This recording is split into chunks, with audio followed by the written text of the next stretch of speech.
ঐতিহাসিক গহপুৰৰ বৰপুখুৰী পাৰত এতিয়া ভীষণ ব্যস্ততা গহপুৰৰ একাংশ চিত্ৰশিল্পীৰ আৰু সেই ব্যস্ততা মই পোনপটীয়াকৈ এতিয়া দেখুৱাইছোঁ এই মুহূৰ্তত সত্ৰীয়া সংস্কৃতিক তুলি ধৰিব বিচৰা সুন্দৰ চিত্ৰৰ যি অংকন এই মুহূৰ্তত দেখুৱাইছোঁ যে শ্বহীদ কনকলতা আৰু মুকুন্দ কাকতিৰ প্ৰতিমূৰ্তি থকা গহপুৰৰ ঐতিহাসিক বৰপুখুৰী পাৰৰ দেৱালত এতিয়া বিভিন্ন চিত্ৰ অংকন কৰি এইসকল চিত্ৰকৰে আমাৰ যি থলুৱা সংস্কৃতি বিভিন্ন জনগোষ্ঠীয় সংস্কৃতিক ফুটাই তুলিবলৈ বিচাৰিছে এক প্ৰকাৰে গহপুৰ চহৰখনৰ যি বৰপুখুৰী পাৰত নান্দনিক পৰিৱেশৰ সৃষ্টি কৰিবলৈ বিচাৰিছে এই মুহূৰ্তত সত্ৰীয়া সংস্কৃতিৰ যি খোল অঁকা দৃশ্য আমি দেখুৱাই আছোঁ আৰু এই মুহূৰ্তত চিত্ৰকৰৰ লগত আমি কথা পাতিম আহিছোঁ তোমাৰ ওচৰলৈ প্ৰথমতে তোমালোকৰ কিমানজন চিত্ৰশিল্পী ইয়াত ব্যস্ত হৈ আছা আমাৰ ইয়াত প্ৰায় 10জনমান চিত্ৰশিল্পী আহিছে আৰু আহিব গহপুৰ অঞ্চলৰ যিমানবোৰ মানে চিত্ৰশিল্পী আছে সকলো আমি মিলি একত্ৰিত হৈ ছবিখিনি আঁকিবলৈ চেষ্টা কৰিছোঁ কিমান কি ছবি আঁকিবা আৰু ইয়াত বিশেষকৈ আপোনাৰ গহপুৰৰ যি সংস্কৃতি গহপুৰৰ মানে গহপুৰখনক আমি ফুটাই তুলিব খুজিছোঁ ছবিৰ জৰিয়তে মানে বাহিৰৰ পৰা যিসকল লোক আহিব পৰ্যটক তেখেতসকলে গহপুৰখনৰ ওপৰত এটা ধাৰণা ল'ব পাৰিব হয় হয় তেতিয়া ছবিখিনি চালে তেখেতসকলে বুজি পাব গহপুৰত কি কি জনগোষ্ঠী আছে কি ইয়াৰ সংস্কৃতি কেনেকুৱা তোমাৰ নামটো কি আছিলে মোৰ নাম মাৰ্চেল বৰুৱা ধন্যবাদ আমি আকৌ দেখুৱাব বিচাৰিছোঁ এতিয়া দেৱালত থকা এই পৰিৱেশটো দেখুৱাইছোঁ এই মুহূৰ্তত দেখুৱাইছোঁ এয়া সত্ৰীয়া সংস্কৃতি এই মুহূৰ্তত দেখুৱাব বিচাৰিছোঁ আমি যি বুঢ়ী আই সাধু যিটো বৰ্তমান হেৰাই গৈছে কণ কণ শিশুসকলে যি আইতাকৰ কাষত জোনাক ৰাতি চোতালত বহি যি সাধু শুনে এটা সুন্দৰ পৰিৱেশ যিটো আছিলে পূৰ্বৰ সেই পৰিৱেশ নাই কিন্তু এতিয়া এই চিত্ৰকৰৰ জৰিয়তে দেৱালত তাক ফুটাই তুলিবলৈ চেষ্টা কৰিছে মই আকৌ কথা পাতিব বিচাৰিম আৰু এজন চিত্ৰকৰৰ লগত তোমাৰ নামটো কি আছিলে স্বাগত কোঁৱৰ হয় হয় তুমি বুঢ়ী আই সাধু হয় এখন অংকন কৰি আছোঁ হয়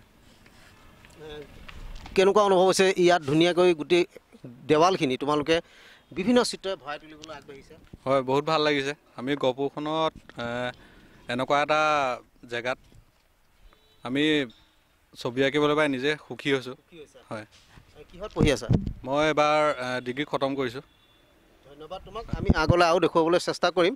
এই মুহূৰ্তত আৰু দেৱালত আঁকিবলৈ চেষ্টা কৰিছে আগলৈ হাতীৰ চিত্ৰ আছে অলপ দূৰ হয় প্ৰথমতে আমি এগৰাকী ছাত্ৰী ওচৰলৈ আহিছোঁ চিত্ৰকৰ তোমাৰ নামটো কি আছে মনিকা কি আঁকিছা তুমি আদিবাসী আৰু কি আঁকিবা তুমি কিমানখন চিত্ৰ আঁকিবা জানো কিমানখন হয় আগত আঁকি আছোঁ গড়ৰ বনাই আছোঁ তাতে আৰু এতিয়া আদিবাসী চিত্ৰ কৰি আছোঁ আমাৰ আৰু এজন চিত্ৰকৰ আছে অলপ এইফালে আহিবা আমি জানিব বিচাৰিম তোমাৰ নামটো কি আছিলে আকাশ নীল মহন্ত গোটেই তোমালোক শিল্পীসকল লগ হৈ আঁকি আছা প্ৰথমতে তোমাৰ পৰা এটা গুৰুত্বপূৰ্ণ মন্তব্য শুনিম এই বিষয়টোক লৈ মানে আমাক আঁকিব দিছে ভাল লাগিছে এইটো নতুন হেৰি এটা মানে বুজি পাইছে টাউন কমিটিৰ ফালৰ পৰা আহিছে তাকে এতিয়া আমি কৰি আছোঁ আৰু যিহেতু মানে ৱালকেইখনৰ চাইজটো সৰু অলপ সেইকাৰণে আমি অলপ ক্ল'জ আপকৈ আঁকিছোঁ সেইকাৰণে বহুত বস্তু দেখাব পৰা নাই মানে অলপ ক্ল'জ আপকৈ দেখাই দিছোঁ যাতে ডাঙৰ হওক আৰু দূৰৰ পৰা দেখা পাওক সেইকাৰণে চব দেখাব পৰা নাই হ'লেও মানে দূৰৰ পৰা ধুনীয়া লগাকৈ তেনেকৈ কৰি আছোঁ আৰু মানে এতিয়া বৰ্তমান গহপুৰ ৰাষ্ট্ৰীয় ঘাইপথেদি যিসকল দূৰণিবতীয়া লোক যাব বা পৰ্যটক আহিব তেওঁলোকে এটা সামান্য আভাস ইয়াৰ দেৱালৰ জৰিয়তে পাব নিশ্চয় বিভিন্ন চিত্ৰৰ জৰিয়তে তাকে কিমানগৰাকী তোমালোক ইয়াত ব্যস্ত হৈ আছে আমি 10জন মানে কাম কৰি আছোঁ একেলগে কিমান দিনৰ ভিতৰত সম্পূৰ্ণ হ'ব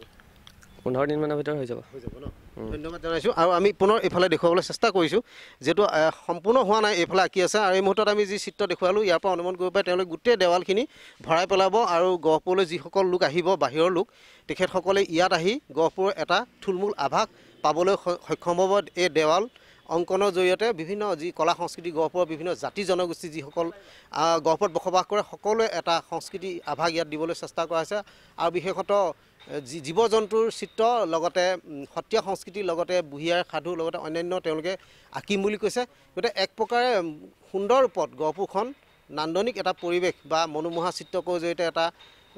আভাস দিবলৈ চেষ্টা কৰিছে এটা প্ৰশংসনীয় পদক্ষেপ বুলি ক'ব লাগিব গহপুৰ পৌৰসভাৰ উদ্যোগত